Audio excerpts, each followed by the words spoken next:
Oh, you already know I have so many thoughts about this one right here. So let's dive into it, shall we? That's right, strap in because we have another one. This group of women, specifically mothers, is going super viral right now because they're all in the living room helping the kids carve the pumpkins for Halloween. After they cooked the meals for everyone, and I think it's safe to assume cleaned up the meal as well. Where are all the dads, partners, spouses during this, you might ask? In a completely different room, relaxing on a couch, watching the football game. Before we dive in, make sure you like, rage, comment, repost, and follow along for more. But all of this, on top of the husband packing his wife dog food, the woman whose partner sabotaged her marathon run, and all the other things we've talked about, it's still a really bad time for men's branding as a whole. A lot of men are trying to defend this right now, like, oh, men work hard all day, let them relax, as if women don't also have jobs in this economy. Being a stay-at-home mom in 2025 is a luxury that few can afford, but if you need me to woman-splain it to you, let me tell you what a real man and a real father would do in this situation, because this right here, these are kind of like raising a second set of older kids, which I don't see the point of, but hey, that's their choice, not mine. You may or may not already know, my mother was a stay-at-home mom in the 90s and she homeschooled us. Don't get too excited, she was a history and English major who really emphasized critical thinking. My father passed when I was quite young, unrelated, but recently I moved and I've been cleaning out some of the memory boxes and remembering the man my father was. Halloween was huge in our house, right? We were little kids. It was a very exciting time, but my dad worked a lot. He would leave around 6 a.m. every day, and sometimes he wouldn't come back till 8,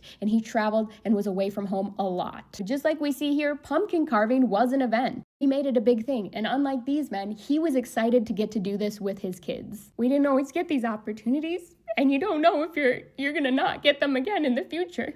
And I found this photo of him. It was a whole thing. He at some point got an electric like carver and would get in there. He would let us do all sorts of crazy Sharpie squiggles.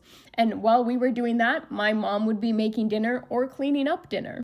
And there's nothing wrong with moms taking the role of making dinner, but I'll say it, there is something wrong with dads not being excited about doing things with their kids and wanting to be a part of their lives, because you don't know when you won't be. I'll always remember our last Halloween together because he was sick. We didn't have time as a family to go out and get pumpkins, and he realized that we had forgotten to do that year. So on Halloween, he made us drive to the pumpkin patch. And he insisted on doing all the work and picking up the pumpkin, and he wasn't supposed to because he was sick. And he had a stroke, and we had to spend the night in the hospital simply because he wouldn't let it go, and he knew that we weren't going to be able to do it together anymore. So I don't see the point of anyone marrying a man who isn't excited to be there. Also, who wants to put in the effort to raise both their kids and their husband? So do not settle for anything less than a man who buys an entire special toolkit that he can only use once a year just to carve pumpkins with his kids.